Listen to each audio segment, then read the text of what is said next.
Deep beneath the floodwaters that destroyed his family farm lies a government conspiracy so explosive that black SUVs surrounded Jack Reynolds' property the morning after he rescued 7 families, offering him millions to forget what the receding waters had revealed and the truth his father died protecting. Before we jump back in, tell us where you're tuning in from, and if this story touches you, make sure you're subscribed, because tomorrow I've saved something extra special for you. Jack Reynolds never planned on becoming a farmer. After 15 years as a civil engineer at one of Minneapolis's top firms, his life was defined by precision, structure, and urban convenience. At 42, he had just been shortlisted for partnership and purchased a lakefront condo overlooking the Mississippi, a far cry from the rural Minnesota farmland where he'd grown up. Willow Creek Farm had been in the Reynolds family since 1937, when his grandfather William purchased the land after fleeing the Oklahoma Dust Bowl.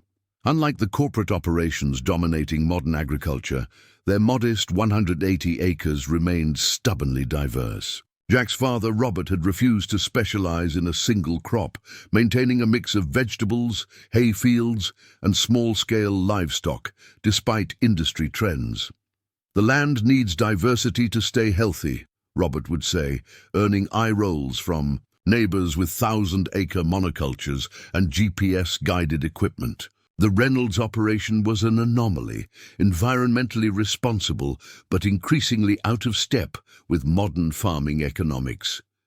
Jack had respected his father's principles but never shared his passion for agriculture. Their relationship had cooled. After Jack chose engineering over farming, their conversations becoming infrequent and somewhat formal over the years. When the call came that his parents had been killed in a car accident returning from a farmer's market, Jack was reviewing structural plans for a major bridge project. He returned to Prairie River for the funeral, expecting to quickly arrange for the farm to be sold. The weathered farmhouse, with its handmade quilts and well-worn furniture, felt like artifacts from someone else's life. What Jack hadn't expected was his father's unusual will. Robert had left everything to his only son, with one significant condition. Jack must personally operate the farm for at least one full growing season before making any decisions about its future. If he sold before completing a harvest, 90% of the proceeds would go to the Prairie River Valley Agricultural Conservation Trust rather than to Jack. "Your father wanted you to make an informed decision," explained Barbara Thompson, the attorney, who had handled the Reynolds legal matters for decades. "He believed you wouldn't truly understand what you'd be giving up without experiencing a full cycle on the land." Jack was initially angry at what felt like his father controlling him from beyond the grave. The timing couldn't have been worse. Partnership, track, new condo, and a relationship with Melissa that was already strained by his work schedule. But the financial reality was clear. The farm was worth $1.7 million, and Jack wasn't willing to forfeit over $1.5 million out of principal. So Jack reluctantly moved into the farmhouse, taking a 1-year leave of absence from his firm. Melissa supported his decision, but refused to relocate, agreeing instead to weekend visits, an arrangement that put additional pressure on their relationship. "It's just 1 year," Jack assured her. "I'll hire someone to handle the actual farming while I supervise, then be back in Minneapolis next spring with a nice inheritance." That had been the plan, until Jack discovered how difficult it was to find experienced farm help in a county where Valley Agro Corporation had absorbed nearly 70% of the local agricultural workforce. 3 weeks after moving in, Jack was sorting through his father's office, a small room off the kitchen with filing cabinets and an oak desk covered in seed catalogs and handwritten ledgers.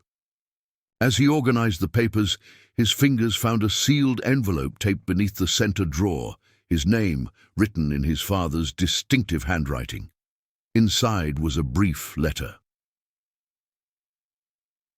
"Jack, if you're reading this, I'm gone. and you've inherited a responsibility you never wanted.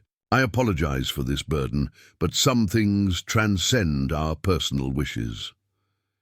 In the old equipment barn, beneath the concrete slab under the north workbench, you'll find a waterproof case containing information I've gathered for 30 years. The key is enclosed. One absolute rule has been followed since your grandfather's time. This case is only to be opened during a major flood that breaches the eastern levee system. The contents would put our family at risk if discovered under any other circumstances. I know how this sounds, but I'm asking you to trust our family's judgment. What you'll find will change your understanding of this valley and possibly your path forward. The Reynolds legacy is now in your hands. I've always been prouder of you than I managed to express. Dad. Jack stared at the letter, emotions washing over him. His father had never been open with his feelings, and the final line struck him with unexpected force. Enclosed was a brass key with an unusual pattern of teeth.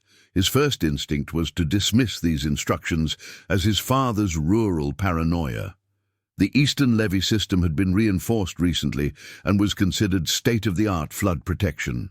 The chances of a breach seemed remote, especially since spring flooding season had passed without incident. Yet curiosity led him to the equipment barn that afternoon. The north workbench was cluttered with tools, showing signs of regular use. Moving these aside, Jack examined the concrete floor and discovered what appeared to be a solid slab was actually a carefully disguised trapdoor. When Jack pried at a nearly invisible seam, a section lifted to reveal a recessed compartment containing an industrial-grade waterproof case about 2 feet long and 18 inches wide, designed for extreme conditions. Using his father's key, Jack attempted to open it, but found the lock immovable. Closer examination revealed a hydraulic mechanism, something he recognized from specialized engineering applications. The case wasn't just hidden, it was specifically designed to open only when exposed to significant water pressure. Jack returned it to its hiding place, both frustrated and intrigued. Whatever his father had considered important enough to hide for 30 years would likely remain a mystery, as the chance of a catastrophic flood seemed minimal. Walking back to the farmhouse, Jack's phone rang. Richard, his boss, calling about his return timeline. "We need you back for the Riverside Development Project," Richard said after brief condolences. "The structural analysis deadline is September, and you're the only one who fully understands the subsurface challenges."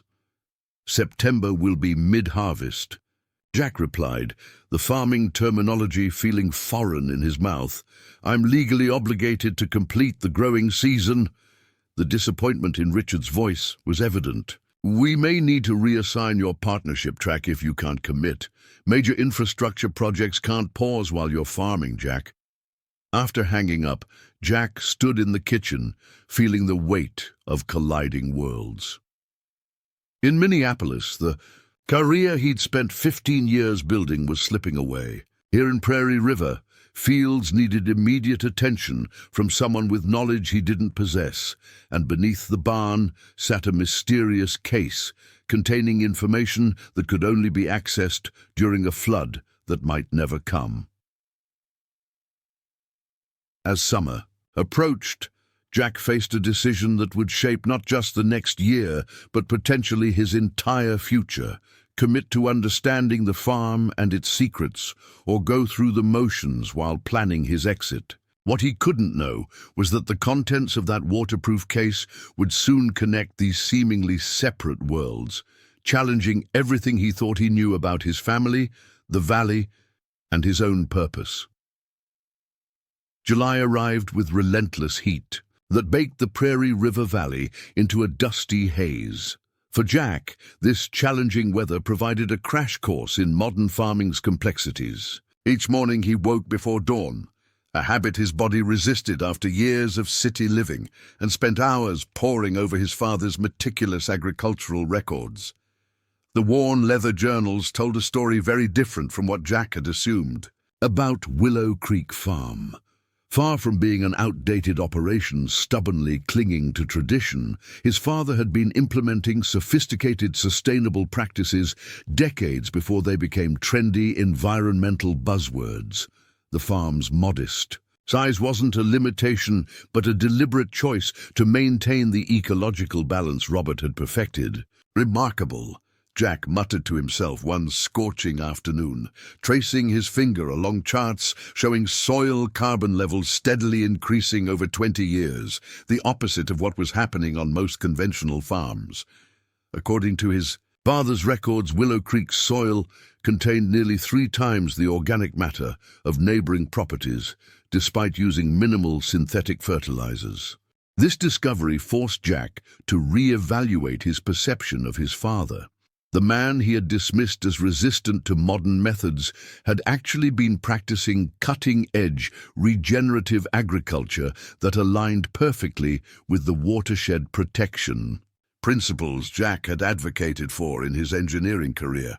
When the heat finally broke with late July thunderstorms, Jack faced his first major farming decision: whether to follow the conventional pest management program recommended by local agricultural suppliers, or continue his father's more labor-intensive biological control methods. With no experienced help available, Jack called the one person who might offer guidance without judgment, Sarah Whitaker, the county extension agent who had worked closely with Robert over the years.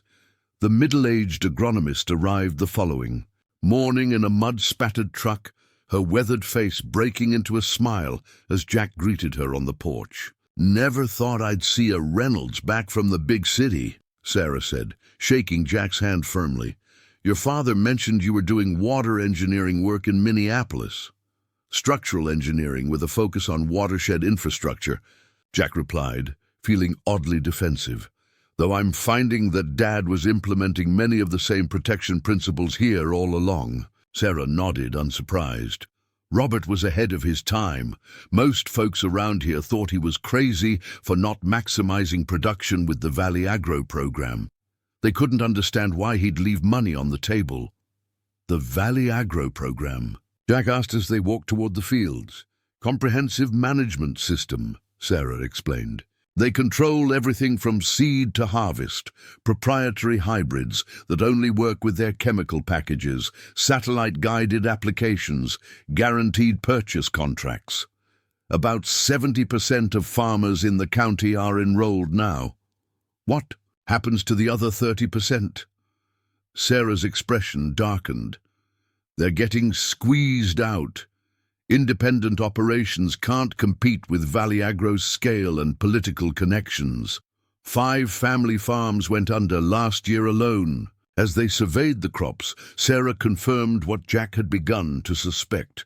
His father's operation was deliberately designed to minimize environmental impact while maximizing resilience. The diversity of crops, the integration of natural pest controls, the extensive water management systems all created a farm notably more resistant to both drought and flooding than neighboring properties. "Your father believed farming should work with natural systems, not against them," Sarah said, examining a field drainage swale that Robert had modified with native plantings. "These buffer zones and water retention areas, they're exactly what the county should have implemented throughout the watershed, but Valley Agro fought those regulations for years." With Sarah's guidance, Jack developed a management plan that would maintain his father's sustainable system while being manageable for a novice farmer working alone. They arranged for a local contractor to handle the specialized equipment work, with Jack learning to manage the day-to-day operations himself. As they finished their planning session, Sarah hesitated before returning to her truck. "There's something else you should know, Jack.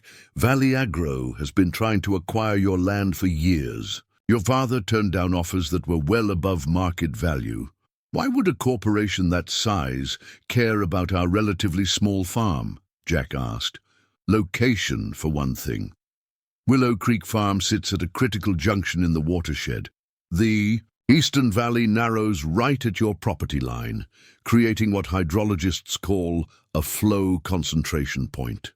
But there's something else. Sarah lowered her voice slightly. Your father discovered some inconsistencies in the levy construction projects.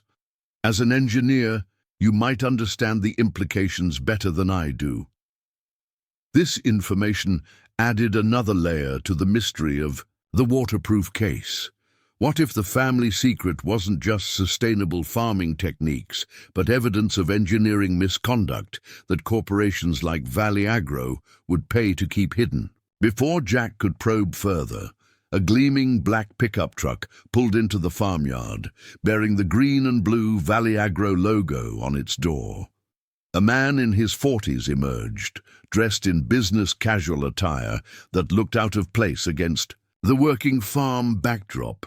Speaking of the devil, Sarah muttered, that's Victor Harmon, Valley Agro's regional acquisition manager. Been circling like a vulture since your parents passed. Jack straightened his posture, suddenly conscious of his soil-stained work clothes and the farm's modest appearance. Thanks for the heads up, Sarah. I've got this. As Sarah departed with a skeptical glance at the corporate representative, Jack approached the visitor with forced politeness. Can I help you? Victor Harmon, Valley Agro Midwestern Division, the man said, offering a business card and a too-firm handshake. I've been trying to reach you since you arrived, Mr. Reynolds. I understand you've inherited quite a responsibility here. Jack nodded non-committally, immediately disliking the man's presumptuous tone.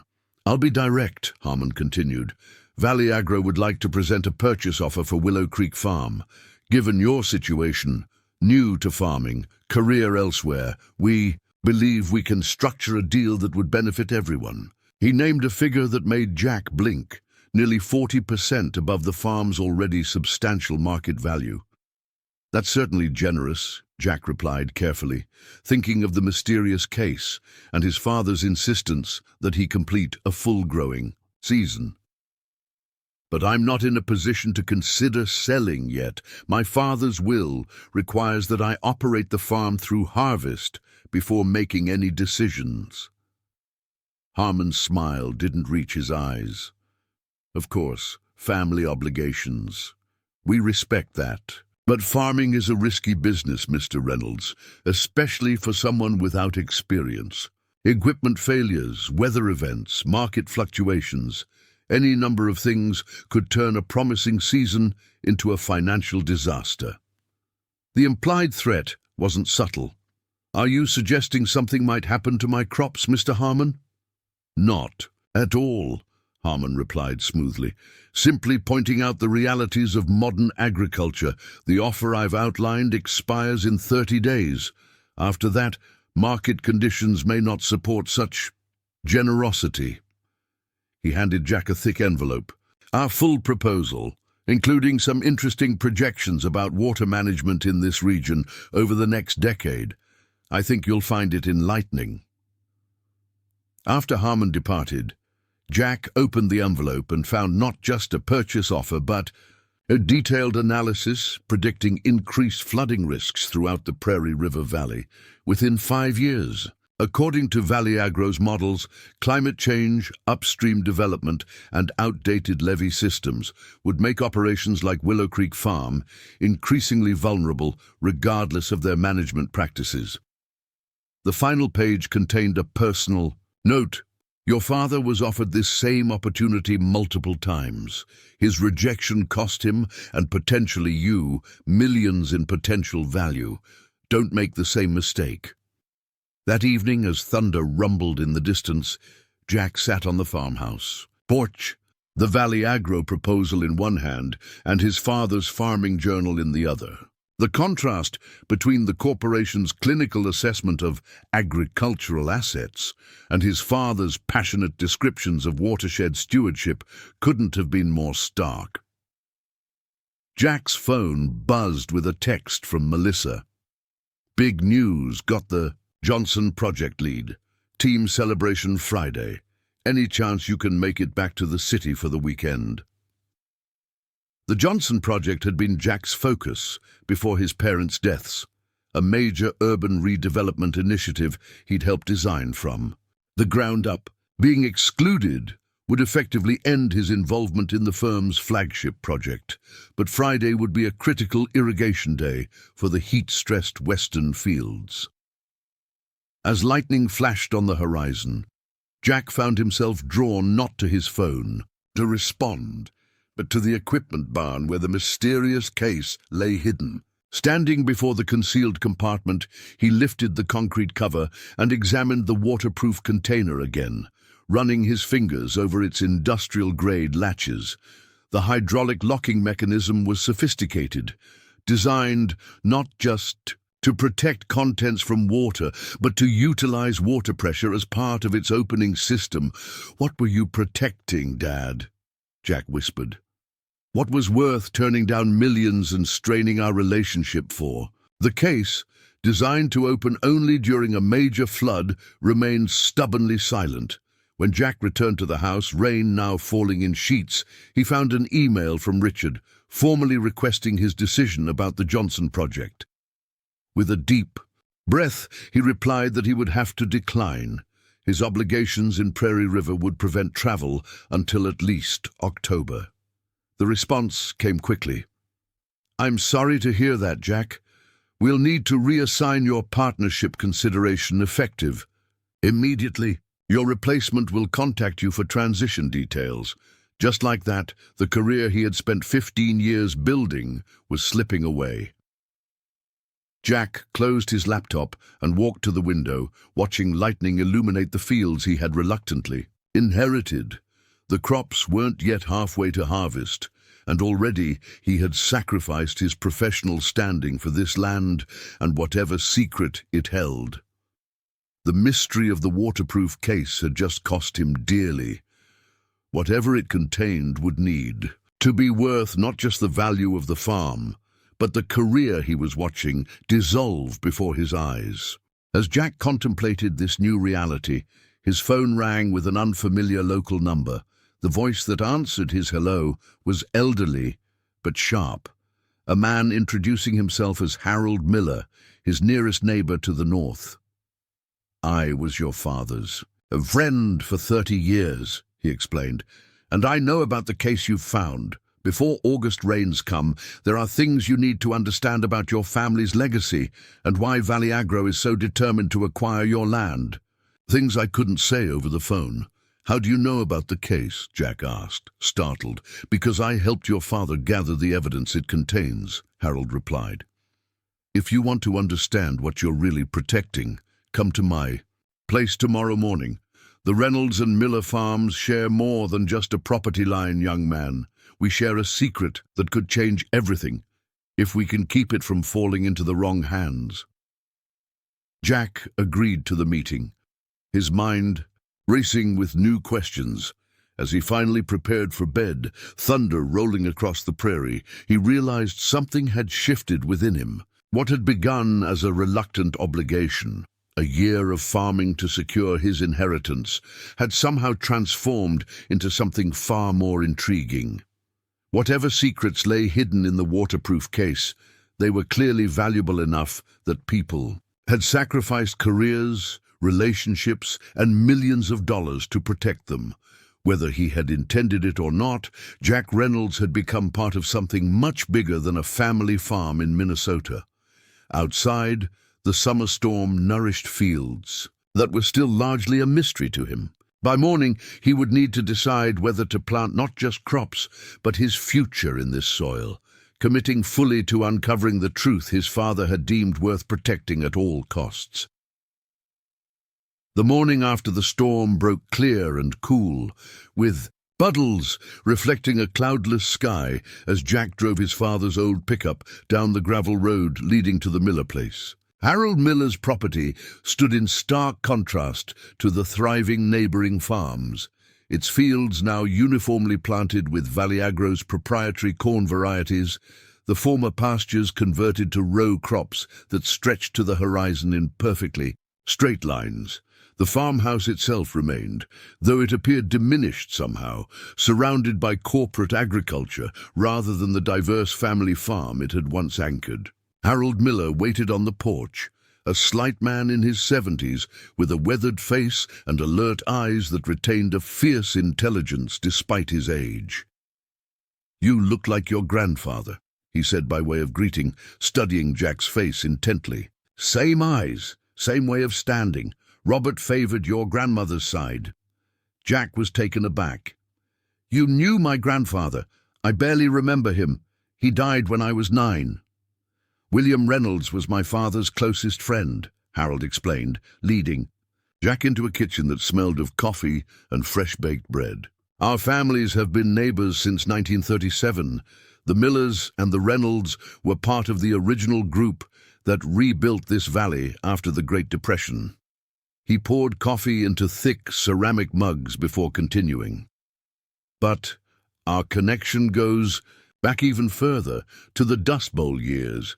Your grandfather and my father didn't just happen to settle adjacent parcels by coincidence." "What do you mean?" Jack asked, settling at the worn kitchen table.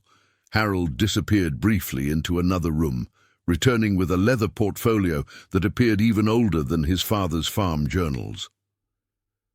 "This is my father's record, passed down to me. It begins in 1936, when our families were still in Oklahoma." Jack leaned forward, his interest genuinely piqued.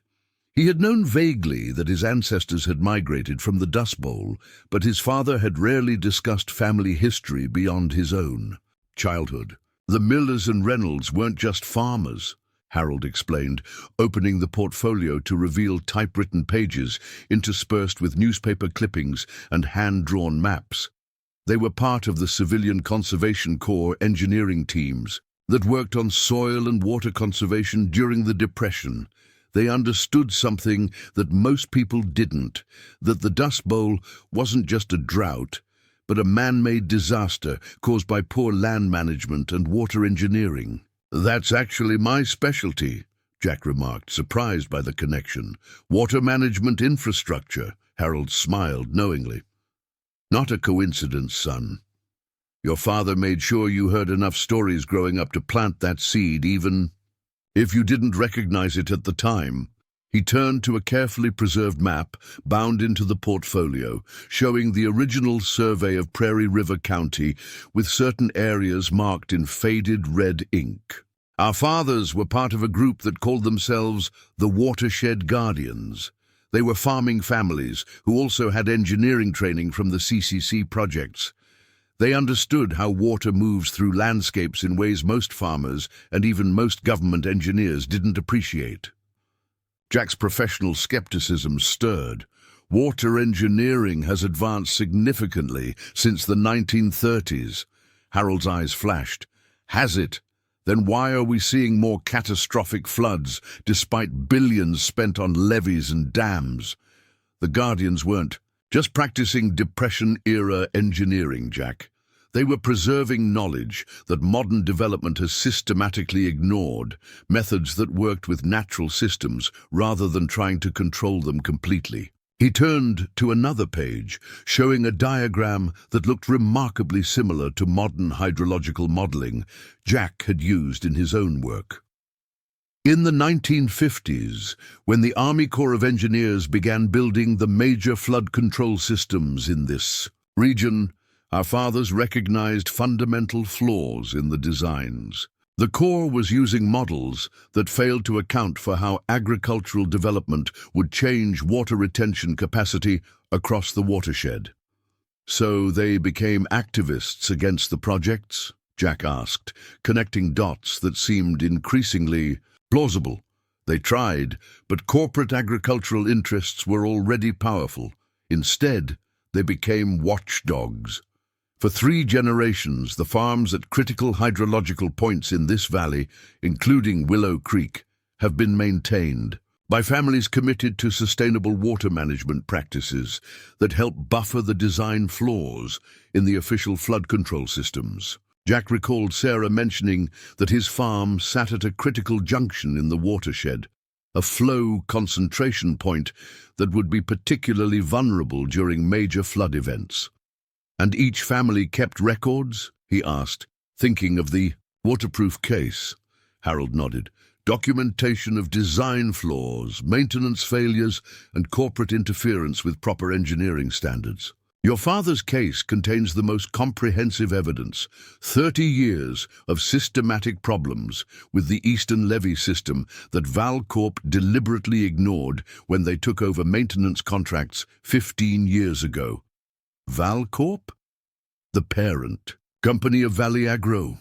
Jack asked, pieces falling into place. One and the same. They started as a construction company that built much of the region's flood control infrastructure. When they expanded into agriculture with Valley Agro, they created a perfect corporate loop, building flawed water systems, then buying up farms ruined by floods, then converting those farms to industrial agriculture that further degrades the watershed's natural flood protection. Jack ran a hand through his hair, his engineer's mind processing this information against his professional knowledge.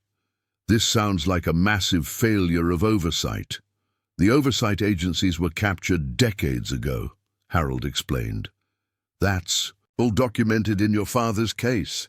Valcorp executives have cycled through the State Water Board, the regional EPA office, and back to corporate positions for years. They've systematically undermined every attempt to address the engineering flaws. Jack thought about the engineering inconsistencies Sarah had mentioned. So my father was collecting evidence of corporate corruption and regulatory capture? Evidence that would stand up in court, Harold confirmed. Valcorp knows about the case, but not its exact contents or location. They've been trying to acquire all the Guardian properties for years, systematically eliminating the independent oversight we've maintained. He gestured sadly toward his window. They got my place 3 years ago when medical bills from my wife's cancer left me no choice. Your father helped me save the most critical documents before the sale. He knew they would come for Willow Creek next, which is why he became so insistent about preserving the farm's independence. Jack's mind flashed to his parents' accident returning from the farmer's market, a crash that had seemed like terrible bad luck at the time. The pressure from Valley Agro contributed to my parents' deaths, didn't it? Harold's expression turned grave.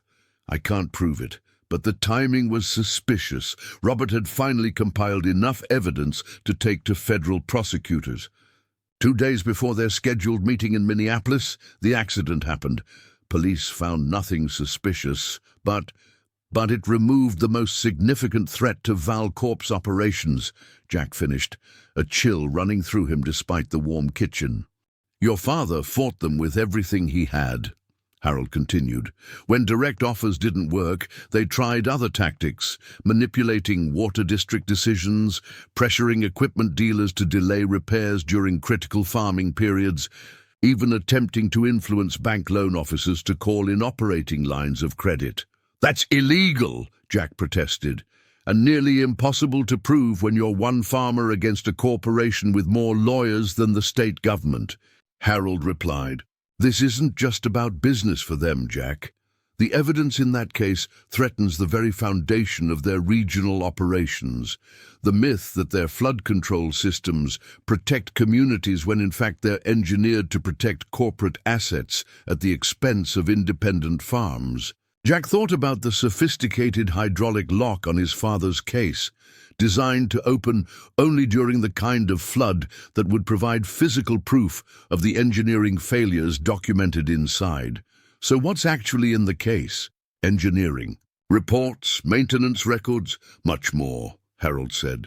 Your father was also an amateur photographer. For 30 years, he systematically documented unauthorized modifications to the levy system, maintenance failures, and most damning of all, the deliberate weakening of flood protections around non-Valley Agro properties. The case contains photographs, videos, soil samples from compromised structures, and internal Valcorp documents leaked by whistleblowers who've since been silenced through settlements. Jack sat back, overwhelmed by implications. If Harold was right, his father hadn't been merely a stubborn traditionalist. clinging to outdated farming methods. He had been the final guardian of evidence that could potentially expose decades of corporate negligence and corruption, affecting the safety of everyone in the Prairie River Valley. "Why didn't my father ever tell me any of this?" Jack asked, a familiar hurt resurfacing. "Why keep me in the dark if it was so important?" Harold's expression softened. "Robert always planned to share everything when you were ready. But then you chose a different path, showing more interest in large-scale infrastructure than in what seemed like a small family farm. The guardian knowledge can't be fully understood through documents alone. It must be experienced through living on the land and observing how water actually moves through this specific landscape." He reached across the table, placing a weathered hand over Jack's. "He was immensely proud of your engineering work, Jack. He told me often, but he also believed that understanding the valley's hydrology required both technical knowledge and direct experience with the land. That's why his will requires you to complete a full growing season. He wanted you to see how water behaves across different weather patterns before you accessed the evidence." Jack thought about his father's letter. "What you'll find inside will change your understanding of this valley and possibly your path forward." The words carried new weight now. "I'm still not sure I believe all this," he admitted. "But Valley Agro's interest is undeniable, and their tactics seem increasingly aggressive." "You don't need to believe everything today," Harold said gently. "Just run your farm, observe your land, and pay special attention to how water moves across it during different rain events. The land itself will show you much of what you need to understand before the case opens." Before Jack left, Harold gave him a small flash drive. "Your father's backup of essential documents, not everything in the case, but enough to understand what you're dealing with. He made me promise to give this to you only if you seemed ready to accept the responsibility." Jack accepted the drive, weighing it in his palm, an ordinary-looking device that supposedly contained extraordinary evidence. What happens if Valley Agro gets control of all the guardian farms and the documentation? Harold's expression darkened. Then the next major flood won't just damage property, it will cost lives. The eastern levee system is far more compromised than official reports indicate. Without independent oversight and the land management practices, your father maintained, a catastrophic failure is inevitable. As Jack drove back to Willow Creek Farm, the summer sun warming fields now revealing their patterns to his more experienced eye, he felt the weight of a legacy far heavier than he had imagined. He had inherited not just a farm, but a final line of defense, protecting an entire community from both corporate greed and flawed engineering. Whether Harold's alarming story was entirely true remained to be seen. But the pressure from Valley Agro, his father's secretive behavior, and the elaborate case with its flood-triggered lock all suggested something extraordinary was indeed at stake. Jack parked beside the farmhouse and walked to the edge of the closest field. He knelt and examined the drainage swale his father had modified with native plantings, seeing it now not merely as ecological idealism, but as sophisticated water management. Engineering. Was his father right?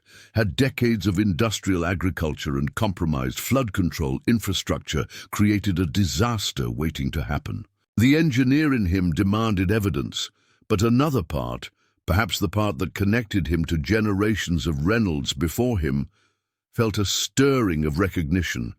This land had helped protect the community for decades, despite economic pressures that had driven most small farms out of business. If there was even a chance that Harold's story contained truth, he owed it to his father's memory to investigate it. With new determination, Jack reached for his phone and called Sarah Whitaker at the extension office. "I need to understand more about the watershed dynamics in this valley," he said when she answered, "especially around the eastern levee system, and I'll need access to historical flood data for the region." The scientific method, Jack decided, would be his path to the truth. He would run Willow Creek Farm, as his father had, while simultaneously applying his engineering expertise to verify the claims about flood control failures. The case might remain locked until a major flood event, but that didn't mean he couldn't begin piecing together the truth his father had dedicated his life to protecting. August brought unusually heavy rains to the Prairie River Valley. What normally would have been a welcome relief from summer heat became a source of growing concern as weather systems stalled over the region, saturating the soil and gradually raising the river levels throughout the watershed. For the past 3 weeks, Jack had divided his time between managing the farm and conducting a methodical investigation into the valley's flood control systems. The flash drive Harold had given him contained dozens of technical documents, maintenance reports, original design specifications, and years of his father's personal observations that painted a disturbing picture when compared with Jack's professional knowledge of proper water management infrastructure. Most alarming were the photographs, documenting gradual modifications to the eastern levee system, subtle changes that wouldn't be obvious to non-engineers, but that collectively reduced its capacity to handle major flood events, particularly in areas surrounding independent farms. The pattern was too consistent to be coincidental. Someone had deliberately engineered vulnerabilities into the system. On a stormy Tuesday morning, Jack sat at his kitchen table reviewing USGS stream gauge data from the past decade when his phone rang. Sarah Whitaker calling with urgency in her voice. "Jack, have you seen the latest forecast? The National Weather Service just upgraded to a severe flood warning. They're predicting another 5 inches over the next 48 hours on top of already saturated ground." Jack had been monitoring the situation but hadn't seen the newest update. What are the projected river levels? Within 6 inches of the 1997 flood stage, possibly higher if the system stalls as predicted. The County Emergency Management Office is preparing for potential evacuations downstream. The 1997 flood had been the most destructive in recent memory, but it had primarily affected the western portions of the valley, areas now largely controlled by Valley Agro. The eastern levee system, where Jack's farm was located, had held during that event despite being untested by the full force of floodwaters. "What's Valley Agro saying?" Jack asked, knowing the corporation effectively controlled regional flood response through its dominance of local government. Sarah's tone darkened. "That's what concerns me. Their representatives at this morning's emergency management meeting seemed almost unconcerned about the Eastern Valley. They're focusing all resources on protecting their grain storage facilities and processing plants in the Western Quadrant." This aligned with the evidence Jack had been reviewing, a pattern of prioritizing corporate assets over community safety. "I need to check something. I'll call you back." Ending the call, Jack pulled up the detailed topographical maps his father had annotated over decades. Robert Reynolds had methodically documented how water actually flowed through the landscape during various rain events, creating a more accurate model than the official flood maps. According to these observations, if the eastern levee failed at specific points that Jack now suspected had been deliberately weakened, the resulting flow would predominantly affect non-Valley Agro properties, while sparing the corporation's holdings. Grabbing his rain gear, Jack drove to the southeastern corner of his property where it bordered the river. The levee there, a 15-foot earthen berm reinforced with concrete and steel, showed no obvious signs of distress, but Jack's trained eye noted concerning details: erosion patterns suggesting improper maintenance, vegetation indicating potential seepage, and most worryingly, signs of recent activity. Someone had been here within the past few days. Fresh tire tracks led to a maintenance access point, and the security fencing showed signs of having been removed and replaced. As a licensed engineer, Jack recognized the hallmarks of what could be emergency reinforcement, or something more sinister. His suspicions deepening, Jack called Harold Miller, Has Valley Agro done any recent work on the levee sections near your property? 2 days ago, Harold confirmed. Middle of the night, heavy equipment. When I questioned the crew supervisor, he claimed it was standard pre-storm maintenance, but they only worked on a 50-yard section directly behind my cornfield. Same here, Jack replied, unease growing. I think they're selective reinforcing, strengthening certain sections while leaving others vulnerable. Creating failure points where they want the water to go, Harold concluded grimly. Your father documented them doing the same thing before the 2010 floods. 3 independent farms were destroyed while Valley Agro properties stayed miraculously dry. Jack's engineering training battled with what seemed like conspiracy thinking, but the evidence was becoming difficult to dismiss. The selective maintenance, the corporate indifference to Eastern Valley preparations, the historical pattern of convenient levee failures, it all suggested deliberate design of flood paths to eliminate competition while maintaining plausible deniability.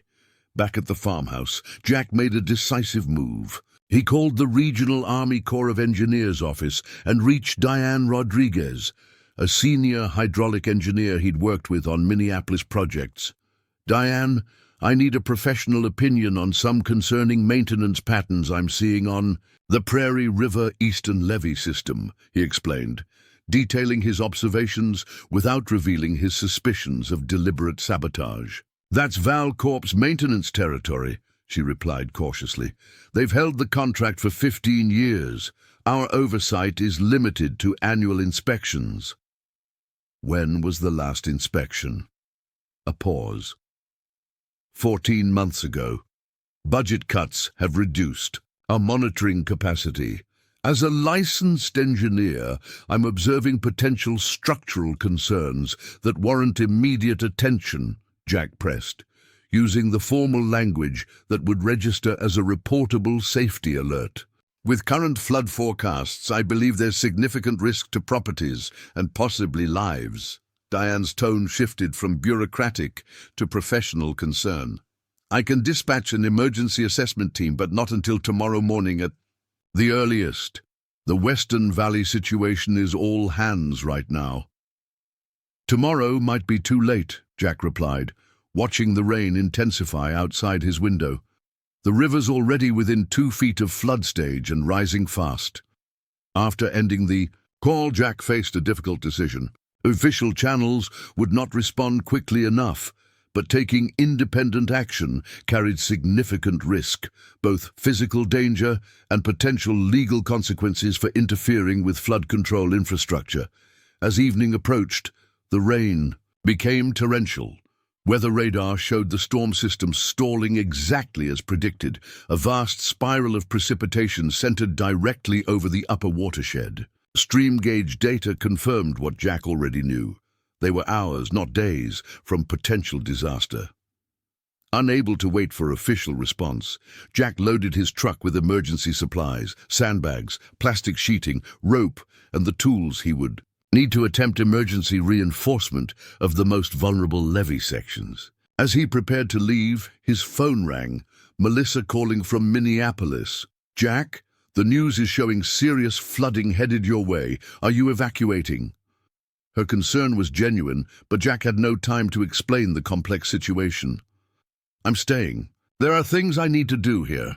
That's insane. The Weather Service is predicting potential levee failures. You need to leave now while the roads are still passable. I can't, Melissa. Other people are depending on what I do tonight, whether they know it or not.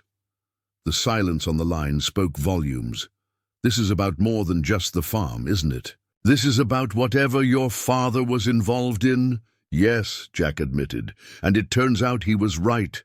I need to go now. Be careful, she said finally. And Jack, I'm proud of you for whatever it is you're doing. I can hear it in your voice. This matters. As darkness fell, Jack drove through sheets of rain to the most vulnerable levee section he had identified. To his surprise, pickup trucks were already parked at the access point. Harold Miller and 3 other older men working by floodlight to place sandbags along the riverside of the berm. "The old guardians," Harold explained when Jack approached, gesturing to the men. "What's left of us, anyway? We've been watching the maintenance patterns. This section is deliberately under-reinforced." The men worked with the efficiency of experience, placing sandbags in a precise pattern that Jack recognized from his flood control training. These weren't just farmers, but people with genuine engineering knowledge passed down through generations of watershed stewardship. For 2 hours they labored against the intensifying storm, reinforcing vulnerable sections and creating emergency water diversion channels where complete protection wasn't possible. Jack's professional expertise complemented their generational knowledge, creating solutions that might mitigate the worst impacts when the levee failed. Around midnight, with the river now lapping at the top of the berm, headlights appeared. On the access road, 2 Valley Agro security vehicles approached, stopping 50 yards away. 4 men emerged, their corporate logos visible on rain gear as they approached. "This is private property under corporate maintenance contract," the lead figure announced, his voice barely audible over the storm. "You need to vacate immediately." Jack stepped forward, rain streaming down his face. "I'm a licensed structural engineer documenting potential public safety hazards in advance of a Corps of Engineers inspection. These men are assisting under my professional supervision." It was a legal gray area at best, but the security team hesitated at the mention of the Corps of Engineers. Their supervisor spoke into a radio, receiving instructions that clearly frustrated him. "You've been warned officially," he stated finally. "Valley Agro bears no responsibility for any injuries sustained by unauthorized personnel during a flood event." The team retreated to their vehicles, but remained parked at the access point, monitoring but not interfering. "They won't stop us directly," Harold explained as they returned to work. "Too many witnesses, too much liability, but they're documenting our presence to protect themselves when—" He left the sentence unfinished, but Jack understood. When the levee failed, Valley Agro would claim they had tried to warn trespassers away from danger, portraying any failures as acts of God rather than results of negligence or deliberate sabotage. By 2 a.m., the situation had deteriorated significantly. The river had reached flood stage, and water was beginning to seep through the base of the levee, despite their reinforcement efforts. The Corps of Engineers had issued mandatory evacuation orders for several downstream communities, and emergency sirens echoed across the valley. "We've done what we can," Harold said, exhaustion evident in his voice. "The rest is up to the infrastructure and the river." As the men packed their equipment, a thunderous crack split the night. Not lightning, but the sound of earth and concrete giving way under extreme pressure. A quarter-mile downstream, a section of levee had failed catastrophically, sending a wall of water surging toward the eastern valley. "Get to high ground!"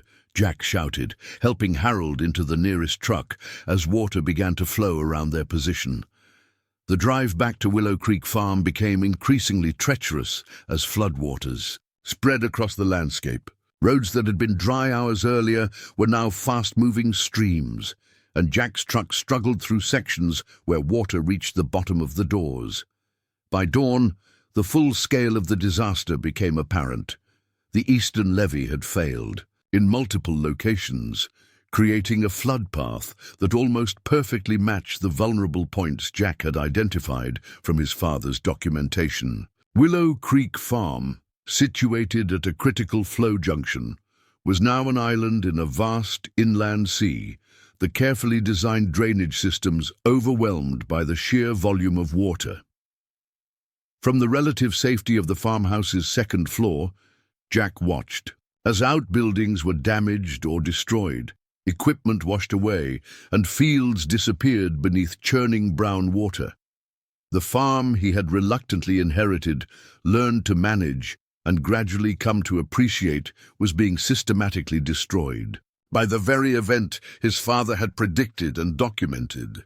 Yet as devastating as the sight was, Jack felt a grim sense of purpose. The catastrophe unfolding before him was the exact scenario that would finally unlock the waterproof case, physical proof of the engineering failures and corporate malfeasance. His father had spent decades documenting.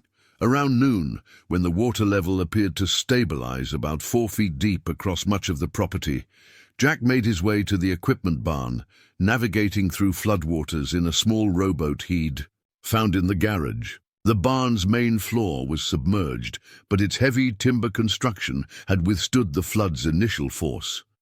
Rowing inside through the open doorway, Jack located the submerged workbench and dived beneath the murky water. The concrete trapdoor was now surrounded by debris, but with effort, he managed to clear it and lift the slab. The waterproof case remained secure in its compartment, but now, for the first time since Jack had discovered it, the hydraulic lock mechanism responded. To his key, with a metallic click that resonated through the water, the latches disengaged. Jack surfaced for air, then dove again to retrieve the case, bringing it into the boat. Water streamed from the outer seals, but the case itself remained dry inside, a testament to its sophisticated design. Opening it at last, Jack found exactly what Harold had described: hundreds of photographs meticulously dated and annotated, soil samples in sealed containers, flash drives waterproofed in specialized casings, and most damning of all, internal Valley Agro documents detailing deliberate modifications to the flood control systems, specifically designed to direct water away from corporate assets and toward independent farms during major flood events. The evidence was comprehensive, damning, and now, as floodwaters destroyed his inheritance, finally accessible. The disaster that had just cost him everything had simultaneously provided the proof needed to hold those responsible accountable. As Jack secured the case's contents, his phone somehow connected to a patchy cell signal. A text from Sarah Whitaker appeared: "County emergency operations mobilizing rescue for stranded residents. Are you safe? National media arriving to cover flood." Before he could respond, another message came through, this one from an unknown number. "We know the case is now accessible. Consider your position carefully. Compensation for your losses can be arranged in exchange for certain documentation. Black SUVs at your driveway tomorrow 9 a.m. Come alone." Jack stared at the message, then at the devastation surrounding him. The farm was destroyed, his inheritance reduced to muddy wreckage, and now those responsible were offering to buy his. Silence. Tomorrow morning, Valley Agro representatives would arrive, expecting to find a desperate man willing to trade justice for financial security.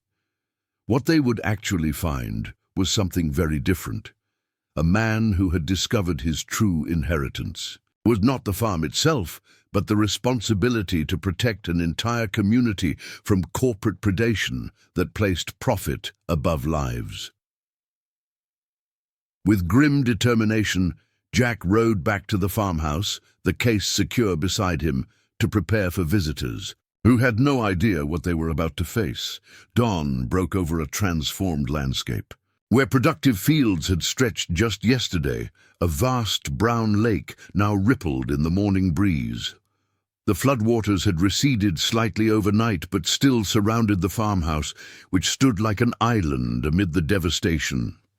Jack had barely slept, spending most of the night reviewing the contents of his father's case and planning his response to the coming confrontation. The evidence was even more comprehensive than he'd imagined.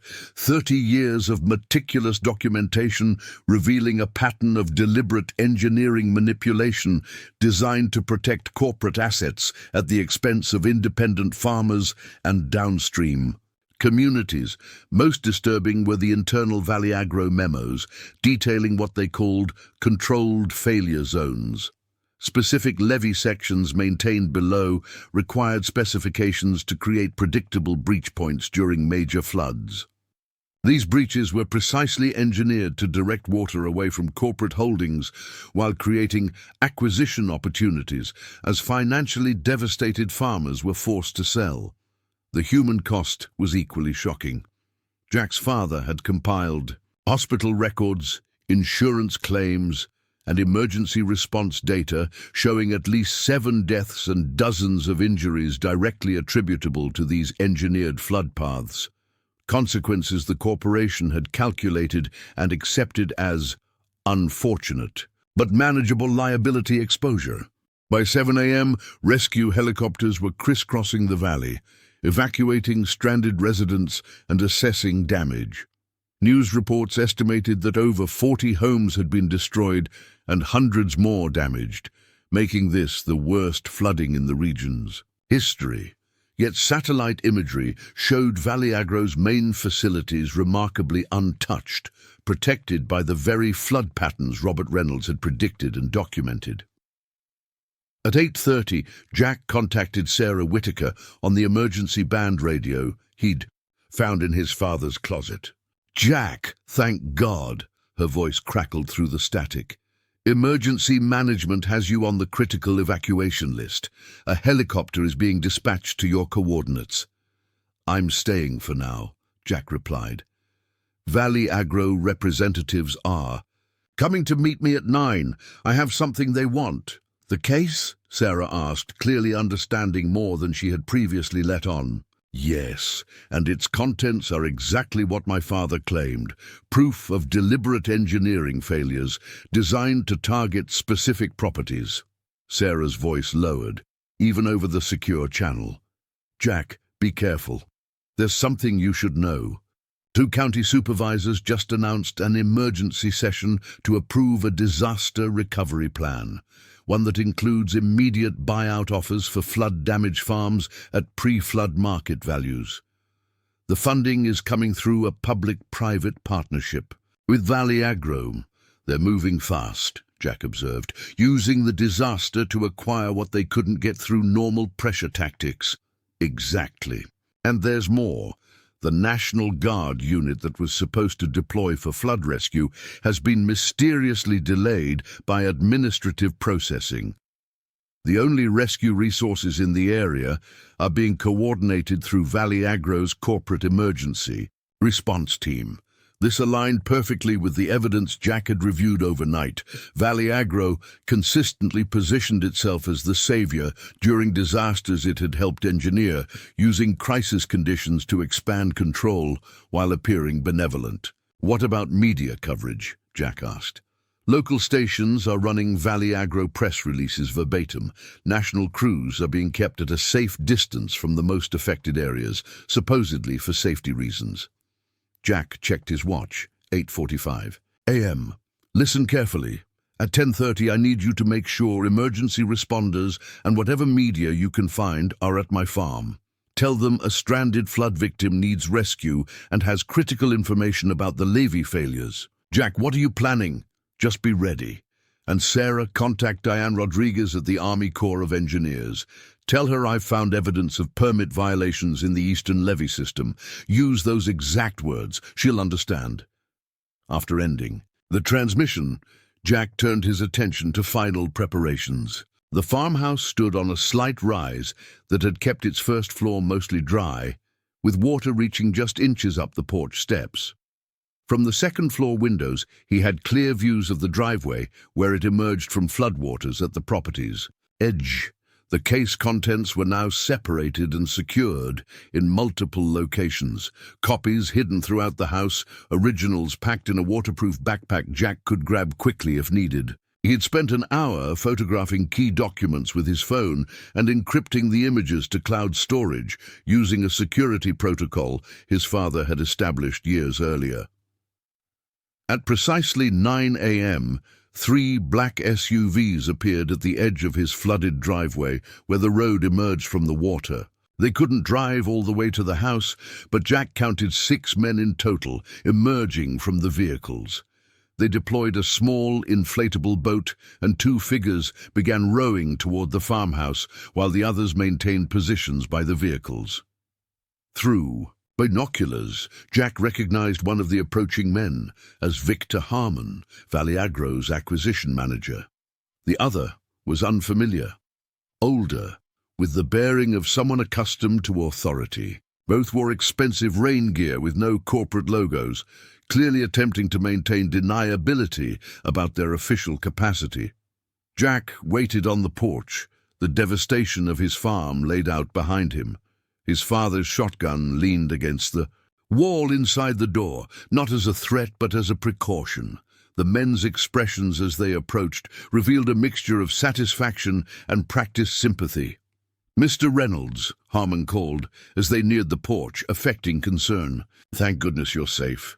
We came as soon as road conditions allowed." "Very considerate of you," Jack replied coldly, "especially since your company knew exactly when and where the floods would hit." The older man's eyes narrowed slightly at this direct accusation, but his professional smile remained fixed. "I'm Thomas Caldwell, Senior Vice President of Community Relations for Valley Agro. We're here to offer immediate assistance in this tragic situation." Jack studied Caldwell with new understanding.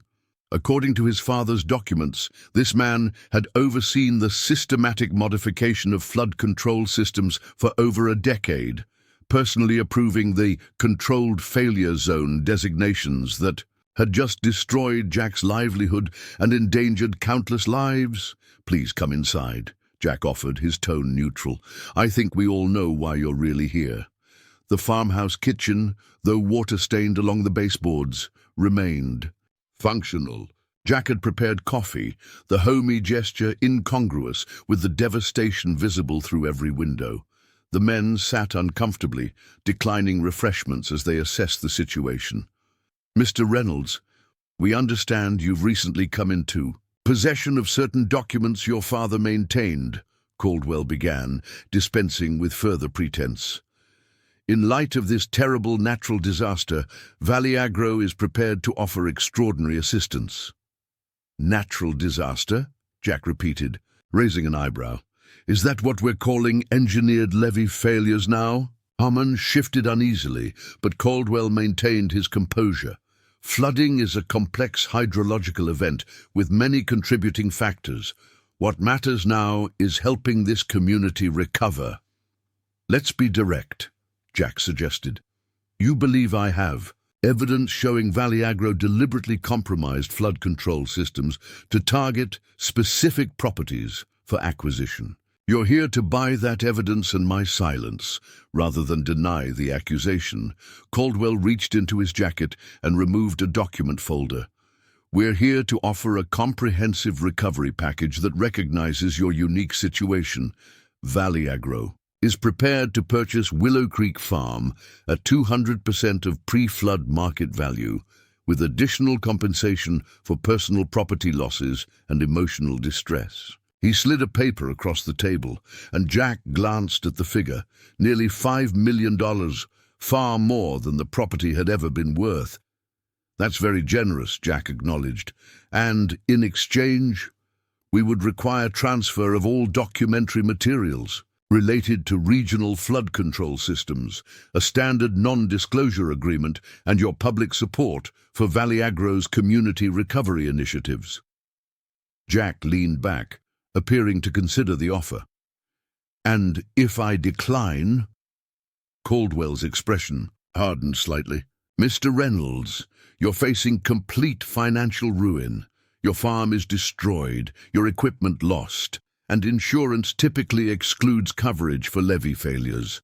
Moreover, pursuing unsubstantiated allegations against a company dedicated to helping this community recover would be inadvisable. Especially given what happened to others who tried," Jack added, watching Caldwell's reaction carefully. The executive maintained his composure, but a flash of something, concern perhaps, crossed his features. "I'm not sure what you're implying, but I assure you Valley Agro is focused solely on community recovery now." Jack stood and walked to the window, surveying the flood damage. "I reviewed everything in my father's case last night, Mr. Caldwell. Not just the engineering documents, but the personal histories. Harold Miller's sudden tax audit after he spoke at a water board meeting. The mysterious equipment failures that bankrupted the Peterson farm before the 2010 floods. My father's car accident 2 days before his scheduled meeting with federal prosecutors. He turned back to face the men. And I found something particularly interesting about you, Mr. Caldwell. Before joining Valley Agro, you worked for the Army Corps of Engineers, specifically overseeing the same levy projects you later helped compromise. The documents show you were paid $2.8 million in consulting fees, channeled through offshore accounts after approving design modifications that deliberately weakened flood protections around non-Valley Agro properties. The color drained from Caldwell's face. This specific detail hadn't been in any news reports or public allegations. It existed only in the private documentation Robert Reynolds had assembled. "You've been misinformed," Caldwell stated flatly, though his confident demeanor had cracked.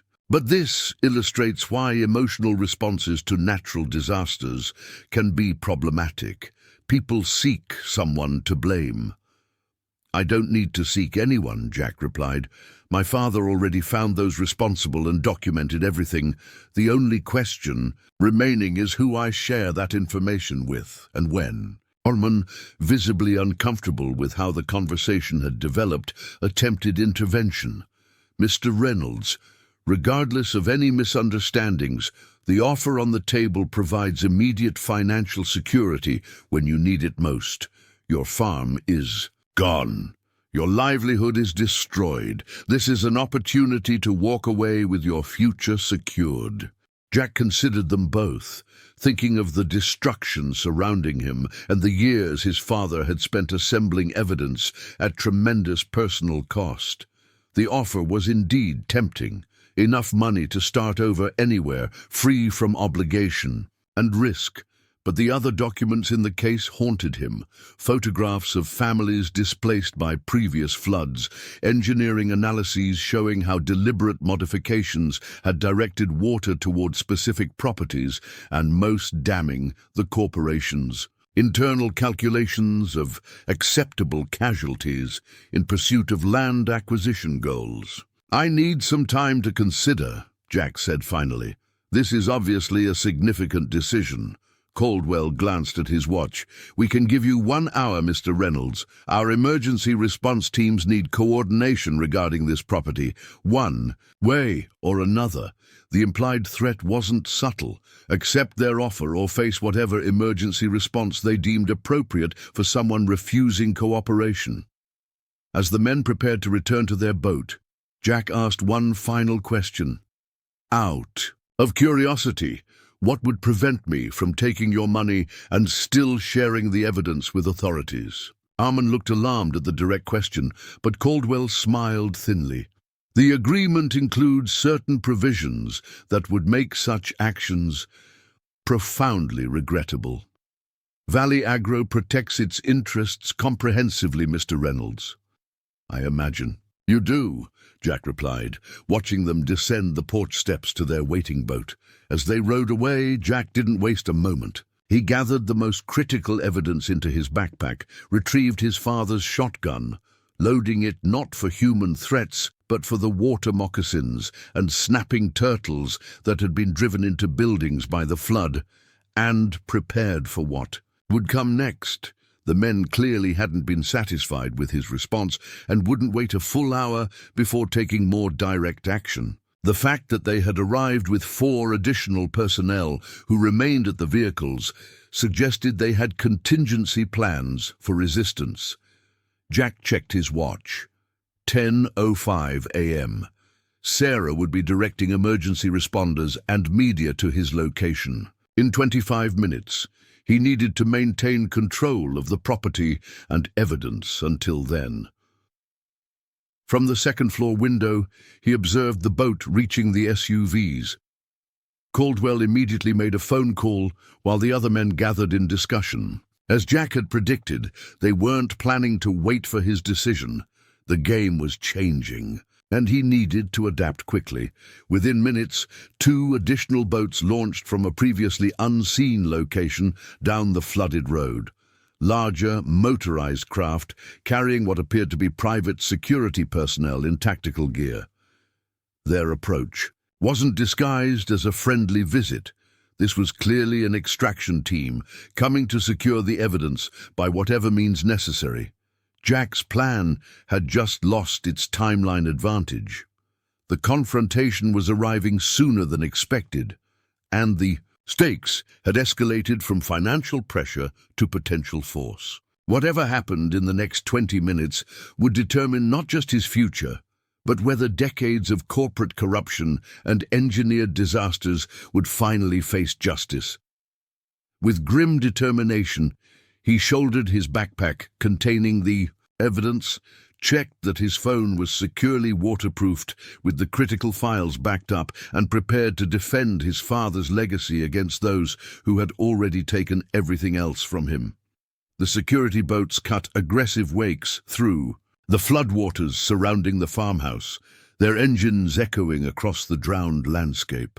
Jack counted 4 men in each vessel, all wearing tactical gear with no identifying insignia, private contractors providing deniability for whatever happened next. His options were limited. The farmhouse offered some defensive position, but he was drastically outnumbered, and physical confrontation would play directly into Valiagro's hands. They could claim he'd threatened their rescue personnel.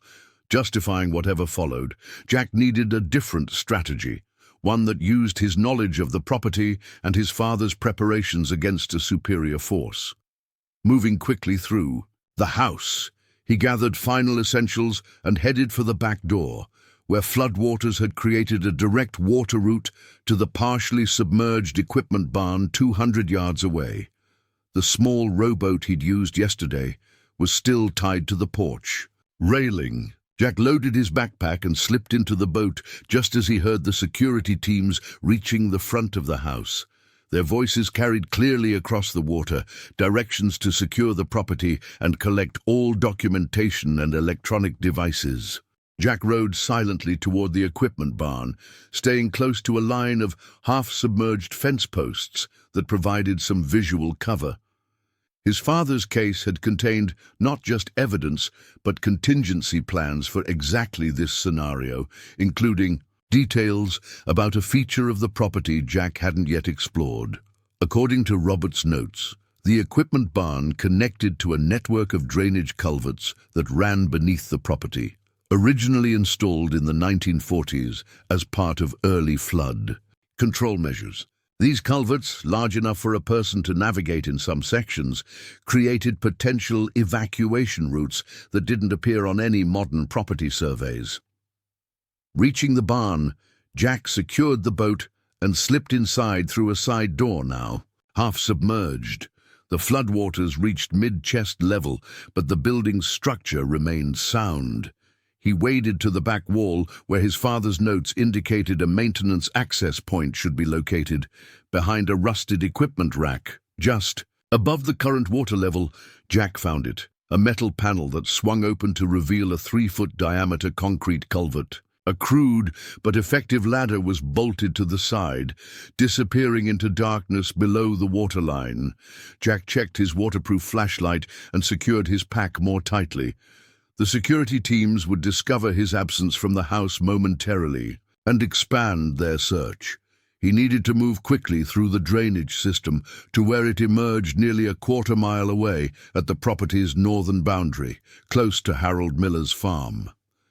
Taking a deep breath, Jack descended the ladder into murky water that closed over his head. The culvert ran horizontally from this point, and he would need to swim through a fully submerged section before reaching areas where air pockets would allow him to breathe. The next 5 minutes were a tense underwater journey through absolute darkness, guided only by his flashlight's beam and his faith in his father's meticulous documentation. Just as his lungs began burning for air, the culvert angled upward, and Jack broke the surface in a larger junction chamber where several drainage pipes converged. Gasping for breath, he checked his pack to ensure the evidence remained dry, then consulted the rough map he'd memorized from his father's notes. 2 more submerged sections lay ahead before he would reach the outlet, but he could hear faint voices echoing through the concrete network. The security teams had found the culvert entrance and were pursuing. With no time to rest, Jack continued.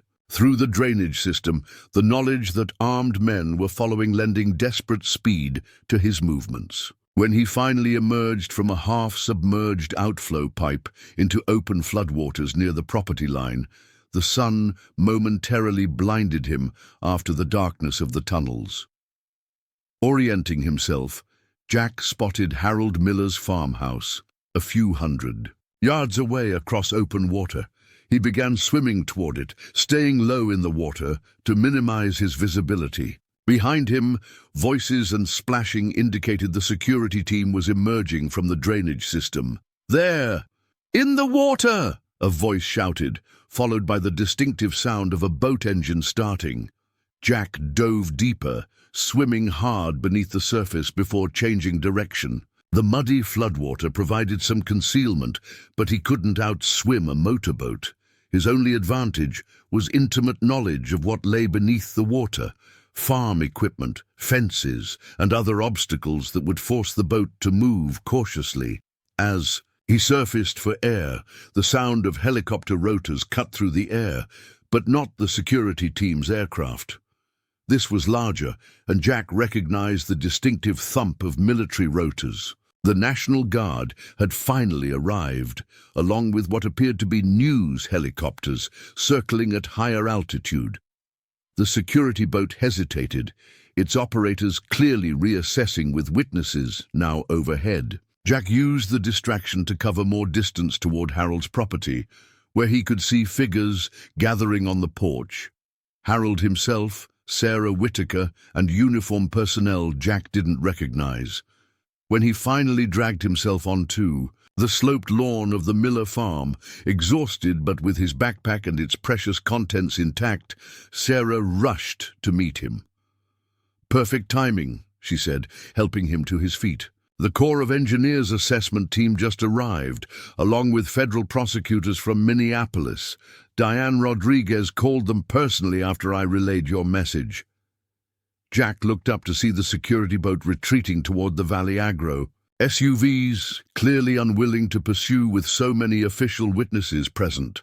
The black vehicles were already turning around, attempting to leave before authorities could question them.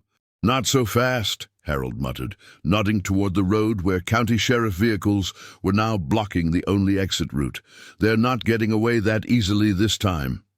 Inside the farmhouse, Jack finally had a moment to catch his breath and assess the rapidly evolving situation.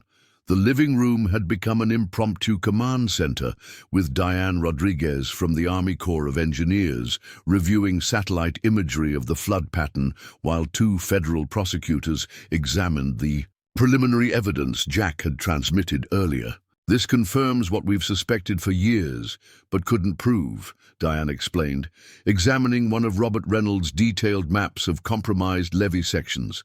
Val Corp's maintenance program systematically undermined critical infrastructure, while our inspections were limited or misdirected. The flood path exactly matches the vulnerabilities your father documented. One of the prosecutors, a sharp-eyed woman who introduced herself as Marion Reyes from the U.S. Attorney's Office, was even more direct. "This isn't just negligence, it's criminal conspiracy. The internal memos calculating acceptable casualties and planning distressed acquisition opportunities establish premeditation. We're looking at potential charges ranging from criminal endangerment to involuntary manslaughter."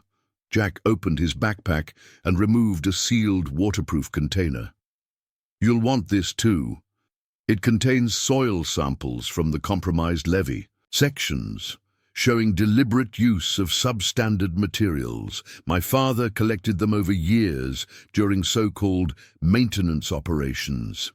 The composition matches exactly what's specified in the Valley Agro modification orders, but violates federal standards for flood control structures." As Jack provided a complete account of the morning's events, including the explicit bribery attempt and subsequent pursuit, the full scale of Valley Agro's operation became clear. This wasn't just one corrupt executive or isolated incidents of negligence. It was a systematic corporate strategy designed to exploit disaster for profit, regardless of human cost. They're already implementing the next phase, Sarah added, showing them her tablet with local news coverage. Valley Agro announced an emergency community support initiative offering immediate cash buyouts to flood-affected farmers. They're trying to acquire properties before the engineering failures become public knowledge. The prosecutor nodded grimly. Classic disaster capitalism. Create a crisis, then position yourself as the solution while acquiring assets at distressed prices. We'll need emergency injunctions to halt those transactions pending investigation. By late afternoon, the legal machinery had engaged fully. Federal agents were serving warrants at Valley Agro's regional headquarters. The Army Corps of Engineers had taken control of all levy systems in the watershed. Most significantly, a federal judge had issued emergency orders freezing all property transactions in flood-affected areas pending criminal investigation. As Jack watched a news helicopter circling over his devastated farm, Harold joined him by the window. "Your father would be proud," the old man said quietly. "He spent 30 years gathering evidence, and you made it count in less than 30 hours. "I still lost everything," Jack replied, surveying the submerged fields that represented his inheritance. Harold shook his head. "You lost a farm. You found your purpose. Robert always said that was a trade he'd make any day." That evening, as emergency teams continued rescue operations across the valley, Jack received an unexpected call from Melissa in Minneapolis. "I saw you on the news," she said, her voice a mixture of concern and admiration. "Every channel is running. The story about Valley Agro and the evidence you provided." "It's been a complicated day," Jack replied, understatement seeming the only reasonable response to everything that had happened. "Are you coming back to the city now?" she asked hesitantly. "Your leave from the firm." Jack looked out at the flooded valley, where National Guard helicopters continued search and rescue operations. "No," he said with surprising certainty. "Not yet, anyway. There's too much to do here." The silence on the line stretched for a moment before Melissa responded. "I think I understand. This isn't just about a farm anymore, is it?" "It never was," Jack realized aloud. "My father knew that. He was trying to protect something much bigger than our property." When he ended the call, Jack found Sarah waiting to speak with him, a tablet in hand showing satellite imagery of the flood zone. "The Federal Response Coordinator asked me to convey this," she explained. "They're establishing a regional recovery task force and want an engineer with both watershed expertise and local knowledge to serve as technical liaison, someone who understands both the infrastructure and the community impacts. They want my father," Jack said with a sad smile. "They're getting the next best thing," Sarah replied. "Someone who's proven he's willing to risk everything to protect this valley." As night fell, Jack stood on Harold's porch, watching emergency lights reflect off floodwaters that had destroyed his inheritance, but revealed a truth long buried. The black SUVs that had arrived that morning seeking to silence him had instead catalyzed a reckoning decades in the making. His phone buzzed with a message from Diane Rodriguez. "Preliminary assessment confirms deliberate engineering failures at all 7 documented weak points. Criminal investigation proceeding with full federal resources. Thank you for your courage. The valley needs people like you for the rebuilding ahead." Jack thought about his father's words from the letter. "What you'll find inside will change your understanding of this valley and possibly your path forward." Robert Reynolds had been right, though not in the way Jack had initially assumed. The evidence in the case had indeed changed everything, but the true revelation wasn't the corporate corruption or engineering failures. It was discovering that his own expertise and principles had been shaped by his father's influence all along. The civil engineer who had reluctantly returned to a family farm, had found himself uniquely positioned to understand both what had been lost and what could be rebuilt. The flood had washed away his inheritance but revealed his legacy, a responsibility to use his knowledge to protect the community his family had served for generations. As rescue helicopters continued their work through the night, Jack Reynolds began making notes about watershed restoration, improved flood control systems, and sustainable rebuilding strategies. The farm might be gone, but the knowledge, purpose, and connection to this land remained, transformed but unbroken by the waters that had changed everything else. The next morning, as promised, black SUVs again approached the Miller farm where Jack had taken temporary shelter. But these vehicles bore federal government markings, and the people who emerged came not with threats, but with warrants, subpoenas, and the full authority of justice long delayed. Jack watched from the porch, his father's documentation secure in official hands as the first arrests were made. The flood had taken everything he thought he valued, only to reveal something far more precious, the truth his father had protected and the purpose he himself had been preparing for all along. "When the waters recede," Harold said, standing beside him, "the real work begins." Jack nodded, already seeing beyond the immediate crisis to the months and years of rebuilding ahead. The black SUVs that had come to silence him had instead become instruments of accountability, and the disaster meant to destroy independent farmers had exposed the corruption threatening an entire region. He had lost a farm, but found a calling. One that would honor his father's legacy while creating something new from what the flood had revealed. As federal agents documented the scene, Jack opened his father's journal to a blank page and began planning not just his future, but the valley's recovery. Sometimes, he realized, you have to lose everything to discover what can never be taken away. 6 months later. The first snow of winter dusted the Prairie River Valley, transforming the landscape with a pristine white blanket that concealed the still visible scars of the devastating flood. From the hilltop overlooking what had once been Willow Creek Farm, Jack Reynolds surveyed the land that had been in his family for generations. The property lines remained the same on county maps, but everything else had changed, not just physically, but in purpose and meaning.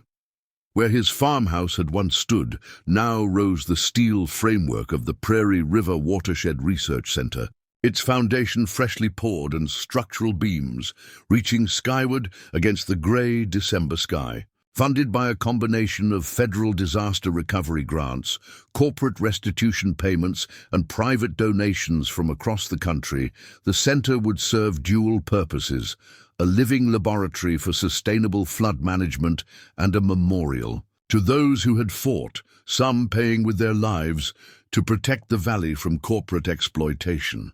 Construction crews moved methodically across the site, preparing for tomorrow's major concrete pour despite the light snowfall. Heavy equipment operators nodded respectfully to Jack as they passed. Many were local people who had followed the story as it unfolded across national media. The engineer turned reluctant farmer who had exposed decades of corruption and literally swum through flooded drainage tunnels with corporate security in pursuit. The story had taken on almost mythic proportions in the valley, though Jack himself found the attention uncomfortable. "Weather report says we're clear for the pour tomorrow," Sarah Whitaker observed, her boots crunching in the fresh snow as she joined Jack at the overlook. "Another degree drop and we'd have had to postpone." As the county's newly promoted Director of Environmental Resilience, a position created specifically to address the valley's recovery needs, Sarah had become one of Jack's closest allies in the rebuilding efforts. Her practical knowledge of local agriculture complemented his engineering expertise, creating a partnership that bridged technical planning and community implementation. "My father would hardly recognize the place," Jack replied, gesturing toward What had once been fields of corn and soybeans, the land was now being regraded to create a series of carefully engineered wetlands that would serve as natural flood control. Though I think he'd approve of what it's becoming. He'd be proud, Sarah affirmed. Robert always said the land needed to breathe. That's exactly what's happening now. The federal investigation, triggered by his father's evidence, had expanded far beyond initial expectations, uncovering corruption that reached into multiple state agencies and federal regulatory bodies. 11 Valley Agro executives now faced criminal charges ranging from fraud to involuntary manslaughter, with the former CEO indicted on racketeering charges under RICO statutes. Valcorp, the parent company, had entered a consent decree admitting to decades of engineering malpractice and agreeing to a $1.2 billion settlement that would fund rebuilding and compensate victims throughout the watershed. Most significantly, for Jack, the Eastern levy system was being completely redesigned under his technical supervision, incorporating both modern engineering standards and the traditional watershed knowledge his father and the other guardians had preserved. The new approach rejected the contain and control philosophy that had dominated flood management for decades, instead creating a system that worked with natural water flows. Strategic floodplains would temporarily hold excess water during heavy precipitation, protecting critical infrastructure and communities while restoring natural wetland functions that had been engineered out of existence in the previous century. The governor's office called again, Sarah mentioned, as they walked back toward her county-issued truck. They want you at the state capitol for the signing of the Watershed Protection Act next month. Your testimony at the legislative hearings apparently changed a lot of minds. Jack nodded absently, his thoughts still on the construction site.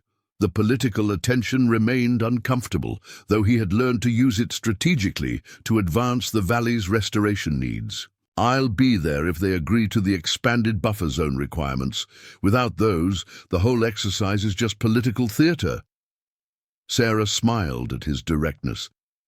I told them you'd say exactly that. They're redrafting the language now. The truck's heater blasted warm air as they pulled away from the construction site, following the winding road that had been completely submerged 6 months earlier. Many of the valley's physical landmarks had disappeared in the flood, requiring residents to create new mental maps of the place they'd called home for generations. It was a physical manifestation of the valley's broader transformation, familiar reference points gone, replaced by new possibilities that required adaptation and vision. Have you heard from Melissa recently? Sarah asked, navigating around. A construction vehicle delivering materials to a rebuilding project. She's coming for the holidays next week, Jack replied, watching the familiar landscape pass by his window. We're working things out. The flood had transformed more than the physical landscape. It had reshaped relationships as well. Jack's former engineering firm in Minneapolis had offered him partnership to return, but he had declined, instead establishing a specialized consultancy focused on integrating traditional watershed knowledge with modern climate resilience design. Operating from a modest office in downtown Prairie River, his expertise was now sought nationwide by communities facing similar challenges of adapting water infrastructure to increasingly volatile climate patterns.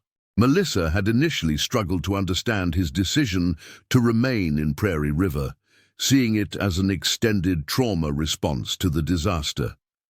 But as the importance of his work became clear and received national recognition, her perspective had shifted. Their relationship was evolving into something different, less defined by shared geography and more by mutual respect for each other's distinct purposes. Harold's looking for you, by the way, Sarah mentioned as they approached town. Said he found something else in his father's records you should see. He seemed excited. Well, as excited as Harold ever gets. The older guardians, led by Harold Miller, had become central to the valley's recovery, their generational knowledge providing context and insight that even the most sophisticated computer models and satellite imagery couldn't capture. What had once been dismissed as old farmers' superstitions was now being documented by university researchers as indigenous and traditional environmental knowledge, tech in the academic literature, with practical applications that often outperformed purely engineering-based approaches to watershed management.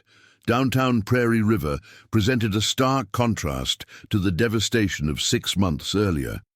The main street, which had been submerged under 8 feet of water during the peak of the Yee flood, now buzzed with activity. Federal disaster funds and corporate settlement money had revitalized the small town, with damaged structures being rebuilt to enhanced resilience standards and new businesses opening to serve the influx of researchers, journalists, and government. Officials who continued to study what locals now simply called the revelation, the exposure of decades of corporate manipulation of the region's landscape. The county courthouse square featured a newly installed memorial to the 17 lives lost in the flood, with a reflecting pool designed to rise and fall with actual river levels miles away, a perpetual reminder of the connection between human communities and water systems. Alongside the memorial stood a public exhibition of Robert Reynolds' photographs, documenting the valley's decades-long fight against corporate exploitation. What had once been hidden evidence in a waterproof case had become community history, a powerful reminder of both what had been lost and what had been revealed when the waters rose. Jack found Harold at the newly established community center, a converted warehouse, where the older man was conducting a watershed stewardship workshop for local high school students. 24 teenagers gathered around topographic models of the valley, learning how water moved through their landscape and how human decisions affected those patterns. "There he is," Harold called as Jack entered, his voice carrying across the room. "Kids, this is the engineer I was telling you about, the one who swam through drainage culverts with corporate goons chasing him. He's the reason we're rebuilding the right way instead of repeating the same mistakes." The students looked at Jack with newfound interest, a few whispers passing between them. Jack shook his head with a smile, still uncomfortable with his reluctant celebrity status. "Mr. Miller enjoys dramatizing things. Engineering is usually much more about careful planning than dramatic escapes." "What are you learning today?" A girl of about 16 answered confidently. "We're mapping our own micro-watersheds, the area around our homes and how water flows across it. Mr. Miller says understanding starts with what we can see personally." "He's absolutely right," Jack affirmed, moving to examine their models. "The biggest mistake in water management is thinking only about engineered systems, pipes, culverts, levees, and forgetting that every drop of rain that falls has to go somewhere, following gravity's pull." For the next half hour, Jack worked alongside the students, answering questions and helping them refine their understanding of how water interacted with different landscape features. What struck him most was their intuitive grasp of concepts that had taken him years of professional education to fully appreciate, the result of growing up in the aftermath of a disaster that had laid bare the consequences of ignoring natural systems. After the workshop concluded, Harold led Jack to his office, a small room off the main community center floor that the older man had converted into an informal archive of the valley's watershed history. Maps covered the walls, filing cabinets overflowed with documents, and hand-built models demonstrated various flow patterns across different terrain. "Found this in my father's lockbox last week," Harold said without preamble, carefully unfolding a large, faded document on his desk. "Thought you should see it before. I donate it to the Historical Society." It was a hand-drawn map, dated 1939, showing the original Civilian Conservation Corps plans for the Prairie River Valley watershed. The craftsmanship was extraordinary.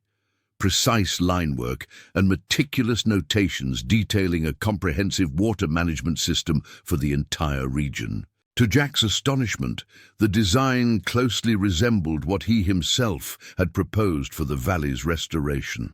A system of controlled floodplains, natural water retention areas, and flow management that worked with landscape contours, rather than attempting to contain the river through brute force engineering.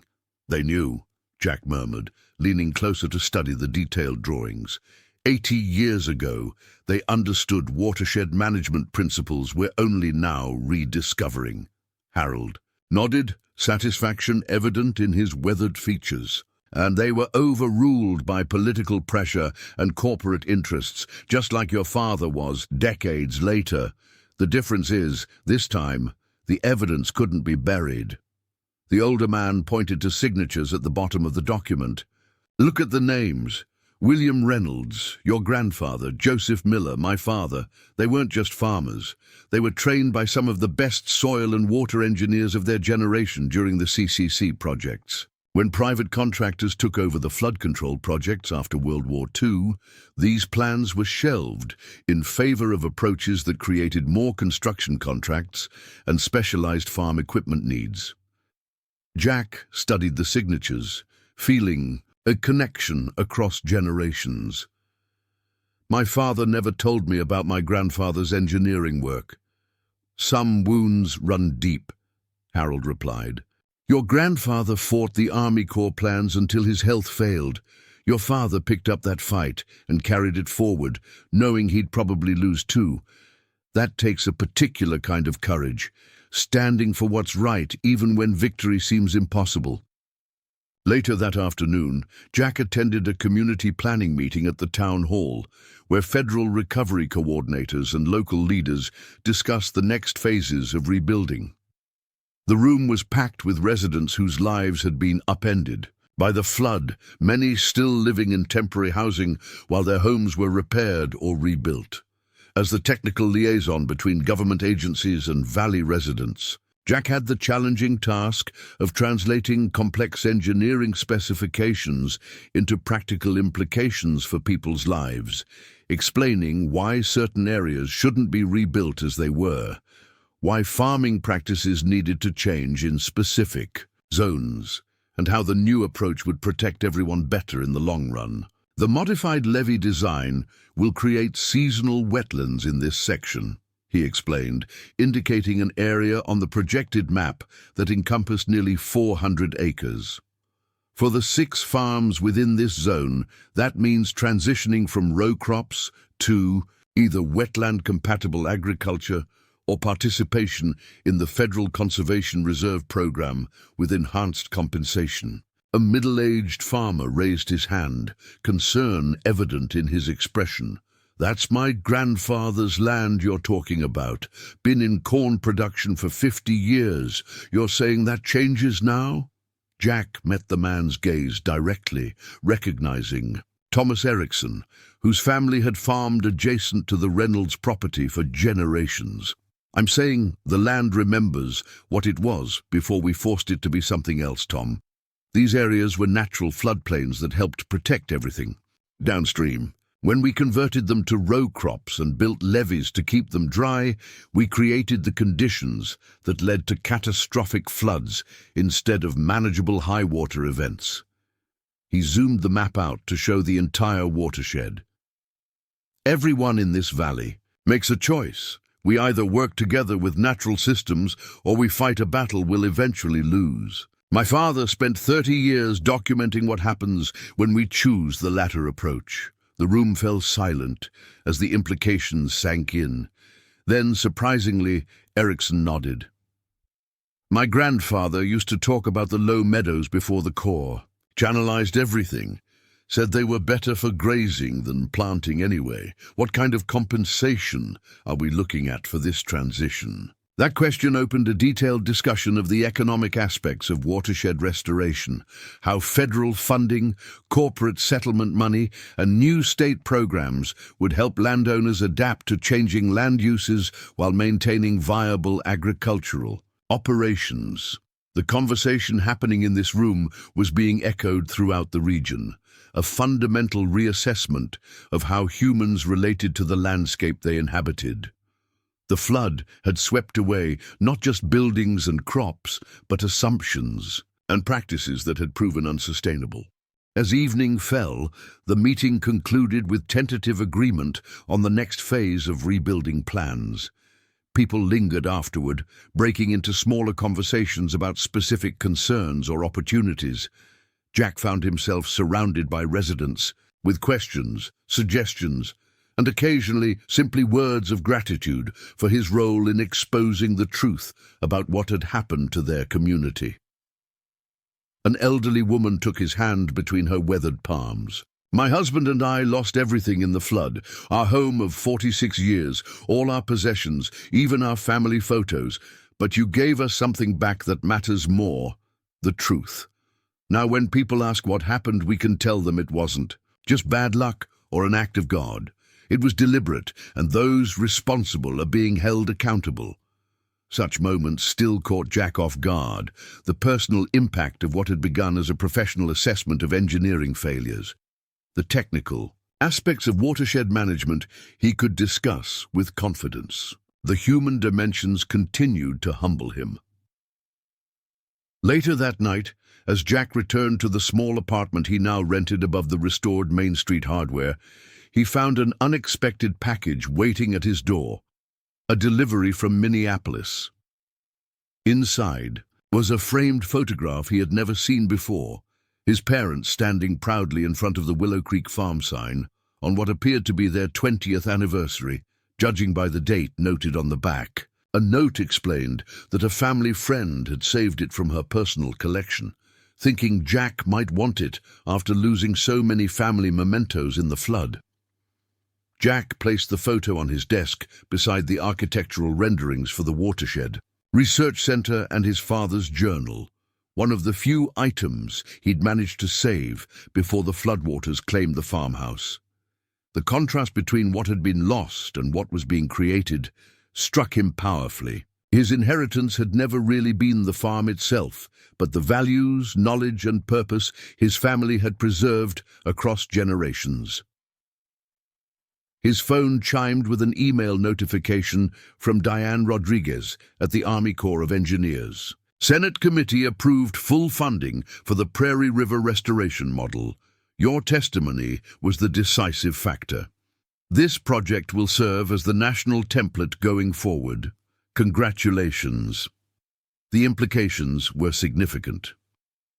What had begun as one farmer's documentation of corporate abuse had evolved into a federally backed reimagining of how communities could coexist with natural water systems in an era of climate volatility. The Reynolds family legacy would now extend far beyond the boundaries of Willow Creek Farm, potentially influencing water management across the country.